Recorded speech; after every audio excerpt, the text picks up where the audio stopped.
Aller toujours plus vite, gagner plus de temps, rapprocher les métropoles entre elles. La quête de la vitesse est permanente quand il s'agit de nous déplacer. Et c'est dans le domaine ferroviaire qu'un nouveau train nous a permis de passer réellement à la vitesse supérieure, le TGV.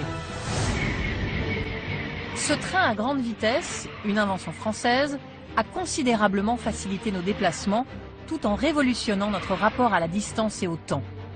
Il a été inauguré par le président François Mitterrand en septembre 1981.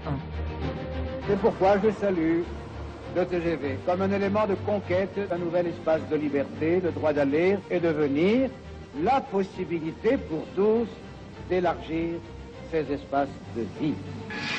La première ligne à voir le jour fut le tronçon Paris-Lyon. Lancé à 260 km/h, le TGV permettait alors de relier les deux villes en 2h40, sous plus d'une heure de gagné sur le temps de trajet habituel. 34 ans plus tard, le TGV s'est développé et nous paraît aujourd'hui indispensable. Il sillonne la France sur plus de 1800 km de ligne, à une vitesse de croisière de 320 km/h, ce qui a aussi profondément transformé notre territoire. Regardez, le TGV dessine aujourd'hui une carte de France qui n'a plus rien à voir avec la géographie. Désormais, on ne calcule plus en kilomètres, mais en temps. Avant l'arrivée du TGV, il fallait 6 heures pour parcourir les 690 km entre Avignon et Paris. Aujourd'hui, il ne faut plus que 2h40. Marseille est à 3 heures de Paris et non plus à 775 km, Lille à 1 heure et non plus à 220 km. En revanche, Toulouse reste encore à plus de 5h30 de la capitale. Et s'il faut un peu plus de 3 heures pour relier Paris à Bordeaux, l'ouverture prochaine des dernières lignes à grande vitesse fera ressembler la France à ça. Le tout donne une carte en anamorphose qui transforme radicalement les contours de notre hexagone, mais qui garde Paris en son centre, comme le nœud principal de notre système de transport. C'est ce que l'on appelle le centralisme géopolitique, une particularité bien française.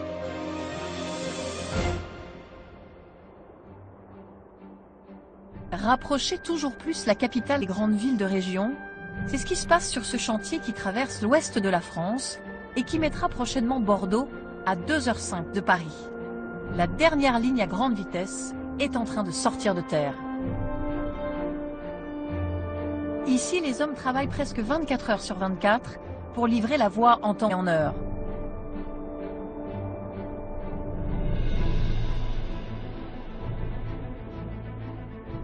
« 340 km de lignes à grande vitesse sont en construction entre Bordeaux et Tours. » Le chantier a commencé quand? Il a mobilisé combien d'hommes en tout? Celui-ci, il est quand même particulier, parce que c'était au moment du démarrage, en tout cas, c'était le plus grand chantier d'Europe. Il a commencé en 2011 et ça a mobilisé en pointe entre 6 000 et 8 000 personnes. Et donc, on se répartit des tronçons d'une trentaine de kilomètres et chacun s'occupe de son tronçon pour à la fin que ça fasse une ligne. Pour une livraison quand, comme on dit? Une livraison en 2017.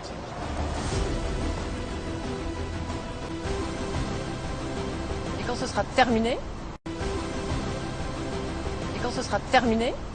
Ici, ça ressemblera à quoi? Ça sera terminé, et vous aurez du ballast, des rails, des poteaux caténaires et un train qui passe à 320 km/h.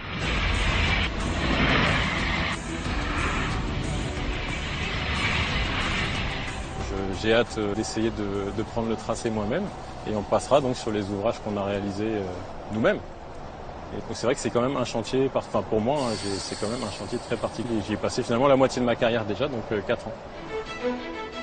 Ce choix politique de favoriser la vitesse a amélioré le quotidien de beaucoup d'entre nous, mais il a aussi eu des conséquences sur le reste du réseau ferré.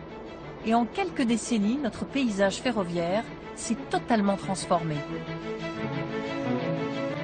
Au début des années 50, plus de 40 000 km de voies ferrées maillent notre territoire.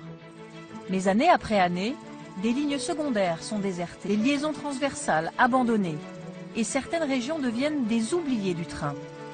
Aujourd'hui, moins de 30 000 km de rails traversent la France.